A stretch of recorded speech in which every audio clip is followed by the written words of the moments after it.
Levels of testing in software testing, detailed view. Before we go deeper into this, if today is your first time on this channel, kindly click on the subscribe button and also click on the notification bell. You can also follow our social media pages on Facebook, on LinkedIn, and other social media so that you can keep getting the latest updates each time a new video is dropped. Now, in our previous video, we look at the system testing, and we also looked at integration testing. We also looked at unit and integration testing. These are the first, second, and third level of testing. Kindly go back to check these videos so you can have a better understanding of what we are discussing in this fourth level testing. Acceptance testing is usually the user's responsibilities, but other stakeholders may be involved. Like previously discussed, the unit level or component level of software testing is usually developer's responsibilities. Integration testing could either be developer or the tester's responsibility, but most times the developer involved in integration testing. There could be what we call a separate integration testers who does integration testing fully. Then we have the system testing. System testing is largely and mainly the responsibility of the tester or the independent test team, while the acceptance testing is usually the responsibility of the client, but other stakeholders may be involved in this test level.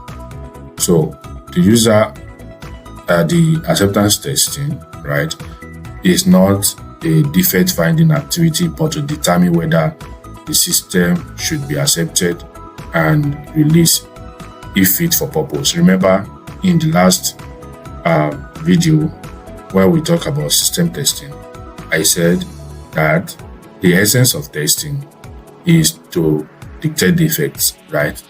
For the unit testing, for the integration testing, for the system testing, what we are doing there is to find defects so that they can be fixed, so that we can increase the quality of the software system. In acceptance testing, why the focus is not to find defects can still be found, right? The objective of this test level is to determine that a software system is fit for purpose, it can be released, to determine that, okay, this software system can actually be released to production. So it's an acceptance kind of testing by the client to determine whether, yes, we can accept this system or not.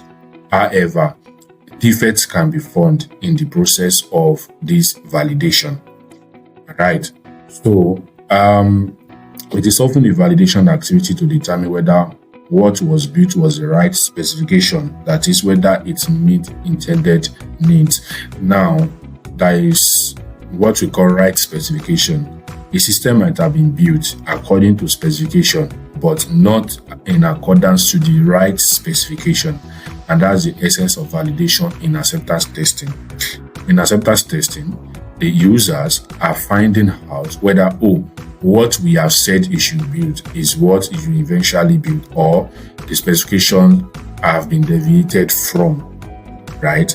So there could be problem with documentation, with problem in understanding of what the client wants, and the developing organization might have developed in accordance to specification they believe the client wanted, but eventually it may not meet the needs of the client if the right specification is not what is being documented or what is being implemented. And that's the essence of acceptance testing. So in acceptance testing, it can either be user acceptance testing or operational acceptance testing. Acceptance testing could be user acceptance testing, UAT, or operational acceptance testing.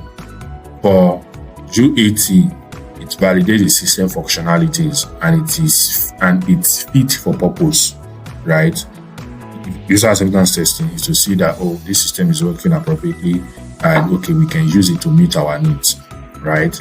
why the operation acceptance testing is to validate system operational requirements, right? So it could be the disaster recovery, how soon can the system recover if a disaster happens, if an unfortunate incident occurs, right? Security vulnerabilities of the system, how strong is this system? Can it be hacked in easily or not? So backup and restore. What if there is a problem, or there is some viruses on the system and then it has to be formatted or something? How can the backup be done, and how soon can it be restored? How responsive is the system? What's the performance response to backup and restore? And usually the operation acceptance testing is done by the system administrator. Now we have what we call a commercial off-the-shelf application or softwares. And in commercial off-the-shelf application, they are applications that are built for commercial purpose for the market and not for specific client, but for the general market, right? Like the software, like Microsoft Office is not built for specific clients, but for general software, like Google Drive, Google Chrome, like your web browsers, they are not built for specific clients, but for the general market, right? So there are lots of applications that are for the general market and not for a specific client, right? So these are called commercial off-the-shelf applications, right? So this kind of application have a different kind of acceptance testing. So we have what we call alpha and beta testing.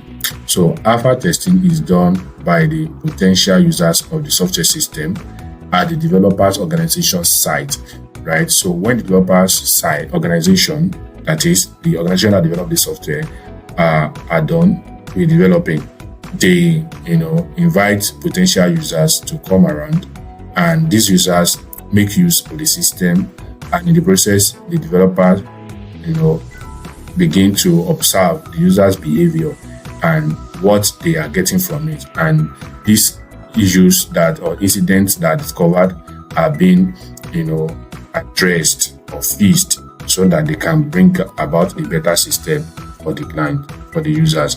Now the beta testing, right, is the opposite of alpha testing. So the developing organization sends the software to potential users, right, for usage in real-time situation.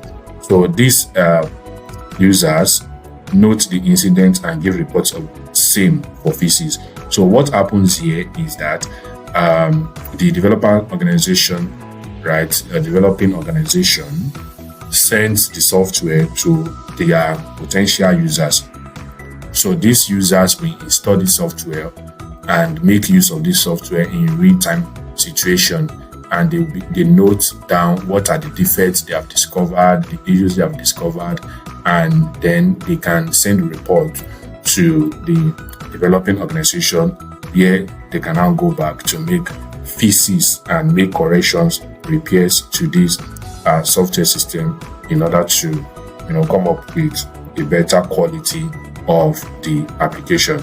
And so that will be all for this video. Thank you.